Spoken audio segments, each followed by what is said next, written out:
How do you identify the key decision makers that could ultimately sign the agreement and hopefully put money in the bank? In today's video, I'm going to go over some of the ways that you can identify those key people in just about every organization out there, and that will give you more opportunity to find them, close more deals, and grow your MSP.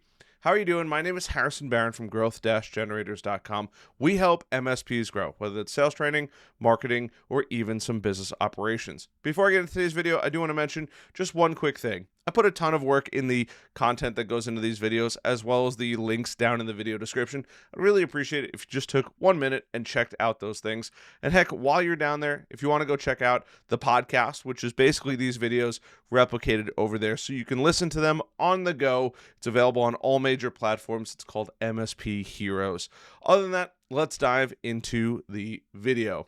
So the first thing that we have to do before we even go that deep in all of this is we have to identify the key decision makers. But how do we do that, right? Well, we have to understand the decision maker roles, because there's a ton of opportunity when it comes to decision making roles. There just is. And everybody plays a different role in the business.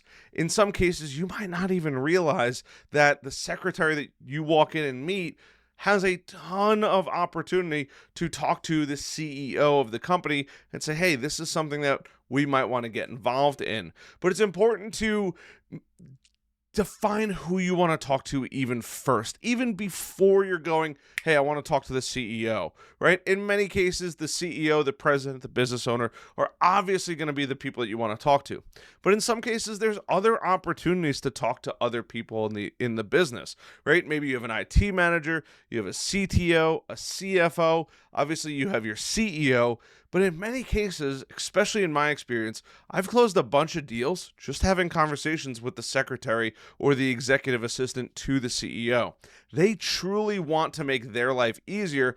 And if you could go about explaining, hey, this is how we do it, this is why we do it, and we could probably benefit you and make your life easier, they don't care about the money. They want their life to be easier. So it's important to keep that in mind as you go through that. The other thing is that we have to focus on and kind of know about is the size of the industry matters tremendously. Bigger companies, or better yet, the size of the company, although the size of the industry does matter too, the size of the company, the CEO might be all the way at the top. You might have to climb over several people to truly get there. And that's what makes it a little bit challenging in many cases. But I absolutely love going and figuring that out, and that's what we're going to be going through in this video. So let's talk about the first thing we have to do. We have to research. We have to know who we're actually going after, and I'm going to share my screen here, and I just want to share with you guys some resources that I absolutely love. Obviously, LinkedIn. LinkedIn is tremendous. If you could do yourself a favor, go on LinkedIn and start leveraging LinkedIn. Build out your profile. It shouldn't take you all that long if you haven't already. You can go up to the top right, view your profile, and hit these little pens, go through the entire process of actually building out your profile. It doesn't have to be perfect, but having something helps, because after you go through that, if you want to start to go find businesses, whatever it might be, you could type those in, and in many cases, you'll actually be able to see who the people are associated with those businesses. So I'll just use a prime example in here. I'll use a CPA firm in, better yet, I'll use, CPA in Belmont, North Carolina. Let's see what shows up here. CPA Charlotte. We have senior manager, Charlotte Metro, but we can see the people, the posts, and in this case, I'm just using this as an example. I didn't pull any specific company up, but we have Ally Financial Deposits. They're a gigantic company, but we'll go to Shannon Young, CPA, and see where she's at. She's at Eastern Federal Corporation. So I could go through and see all of the employees through this company, right? There's only 2 to 10 employees, and we could see just about everybody here. We have the EVP, and COO. We have an asset manager. We have the vice president. We have the chief administrative officer, the CFO, and senior manager. So in this case, it might not explicitly be mentioned, but this is a really good place to start because in most cases, the business owner is going to want to mention that, hey, I'm the business owner. I make all of the decisions. It makes life really, really easy. But that's only one, and I absolutely love starting with LinkedIn. The second is going to be going out and identifying at networking events. Now, the easiest thing to do is going on and grabbing somebody's business card because in many cases, they'll actually have the title of the person. Hopefully that'll focus in there. But you'll actually be able to see the title of the person in there. In many cases, in just about every case, I've seen it on the person's business card. But let's go a little bit deeper in here. Not only can we do that, we could also look at local meetups and use local resources. In this case, I live in an area called Belmont. I'm just west of Charlotte. And you can see this is the local Chamber of Commerce that I'm a part of. If you go through and you go to see our members, and you could just check out the entire member directory. And I believe it's somewhere in here. I don't use this all that often. You could see all the opportunities that you have, and you could go through. In most cases, depending on what it is, you'll actually be able to see all of the companies and the company names of who is the business owner. In this case, it's not labeled, or it could be potentially labeled. Here's your contacts here. You never know what you're going to find. You might find some really, really good information. In other cases, you might not find the best information, but it's a good place to start. And I love the local Chamber of Commerce because it's usually local businesses, especially if you're focusing in a small area. And also check out your local meetup. There are so many opportunities to identify. There's business owners and salespeople are typically always looking for networking meetings. You could go to Meetup and find other areas there as well. But I don't want to just leave you with that. There's a couple other great tools before we continue on with this video that would absolutely help you. Now, there's a software called Uplead. It's pretty cool. It's about $100 a month to get a bunch of credits. Now, you could use this. You could use Apollo. It's just something that I found. I was like, this is pretty interesting that it gives you all of this information. You could also use a tool that I absolutely love, Lead Scrape, and scrape for those leads. It's just a great way. Is it going to get every lead in the business? Absolutely not. And one other thing that people forget all of the time, and I'll tell you only if you take a second to hit that like button, subscribe button, and that notification bell.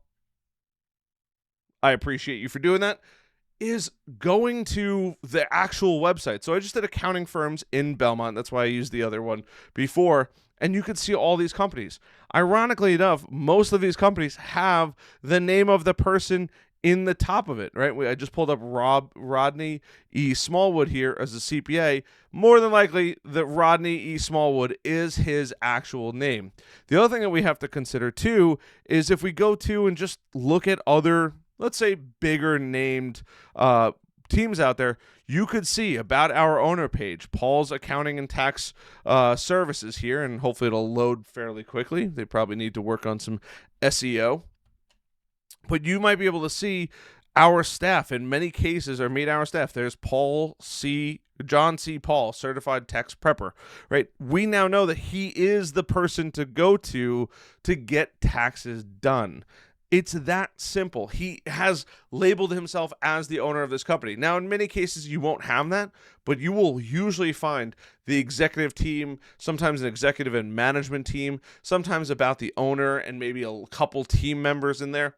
But it is super, super common to leverage somebody's website to find that information. But how do we actually reach out to them, right? We've now identified the easiest way to figure out who those people are. The first thing that we have to do is when we go to reach out to them, we have to personalize it, right? It is super important to have a tailored message for that person. If we don't have that, you're working so hard for nothing. We have to make sure that we put in the time, the energy, and the effort to do a little bit of homework. Are we going to find out how many kids they have in their bank accounts and their social security numbers? Absolutely not. But what we can find out is, are they posting on LinkedIn? Maybe you do want to go find them on Facebook. Don't add them, but you could see and gather some information there.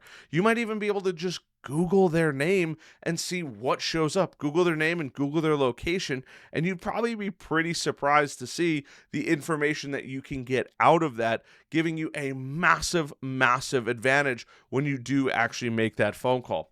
You also want to provide value, right? What specific benefits does your MSP provide?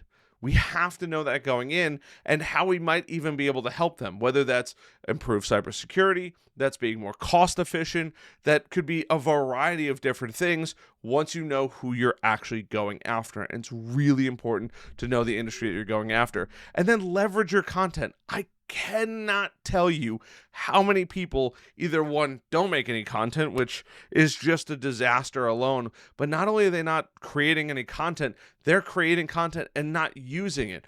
Blog posts, YouTube videos, social media posts, case studies are all super valuable. Heck, podcasts if you want to get crazy with it. There are so many opportunities out there to leverage your content in that, because they're going to say, like, why should I go with you? Why should I trust you? Why should I listen to a call with you? Send me more information. You don't want to be sitting there scrambling, trying to get it all together. You want to have that stuff ready to go. Their time is extremely valuable, just like your time is extremely valuable. Go in being prepared. You have no idea how far your content can go. I will preach this till I die unless something dramatic changes. Most MSPs do zero content. By you doing just 1% content, maybe a blog post per month, and it's an amazing blog post. Maybe it's a video per month. If you do one video or one blog post every single month for 2 years, that's 24 videos or 24 blog posts. I promise you, you could use those in your marketing and leveraging that content when you reach out to those people. Hey, I am the best. This is why I'm the best. This is what we do. This is how we learned. But eventually you're going to run into the gatekeeper. Now, I absolutely do not mind getting into the gatekeeper. It's just a part of, we'll call it the game, right? We want to first approach them professionally and not like a salesperson. They are so tired of picking up their phone and saying, yep, he's not interested, click. Yep, he's not interested, click. Yeah, he's not interested, take care, right? They are so quick to just wave people off because that's their job. They are the gatekeeper. They keep the shield up, preventing the business owner from being bombarded with information. So how do we navigate that person, right? 1, be super friendly. 2, as silly as this might sound, cracking a good joke usually goes a pretty long way. Make sure it's appropriate, be careful, but make sure it's appropriate and have a little fun with while you're there. Also, on top of that, not only can we do that, we can send emails to the business owner, we can send LinkedIn messages to the owner, we can even call potentially that owner's line directly. In many cases on business cards, there will be a phone number on there, and that phone number could easily have the person's extension or something of that nature. And heck, if you're nice to the gatekeeper, they might even let you in.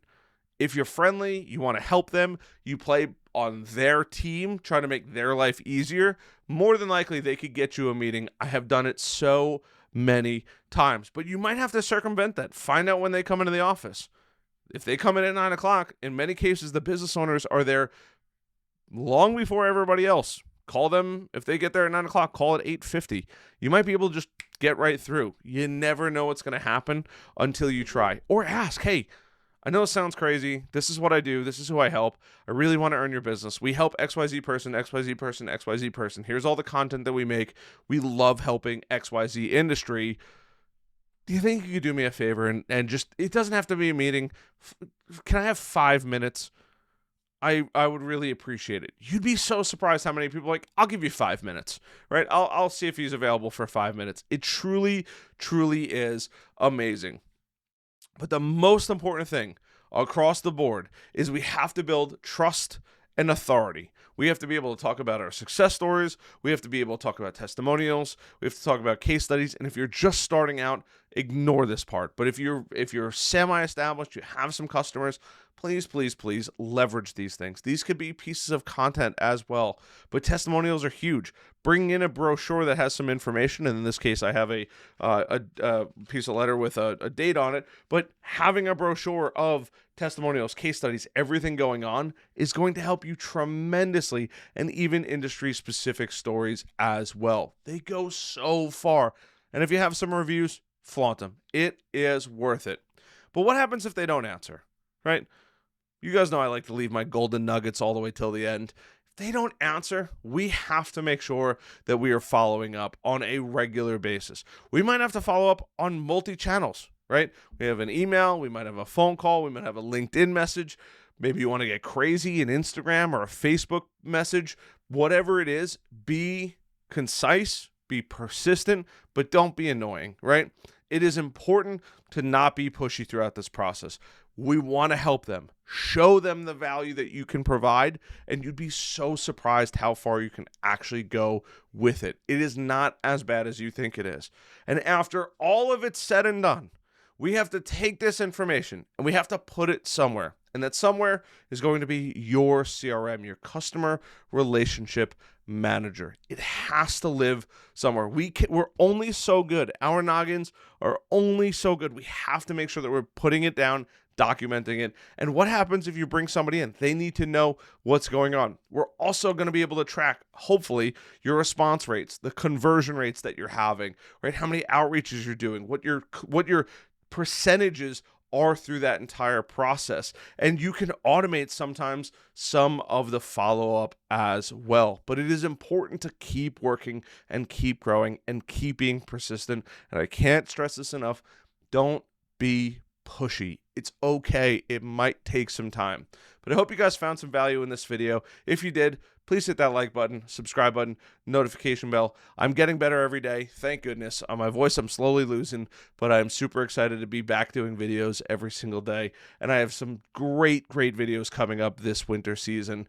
So looking forward to making those, looking forward to helping you guys out. And if you want a CRM, you've made it this far in the video, come check out our membership, MSP Heroes. It does come with a full version of Go High Level. You can grab it in there, as well as tons of other trainings and resources as well. Love the heck out of you guys, and I'll see you guys in the next video.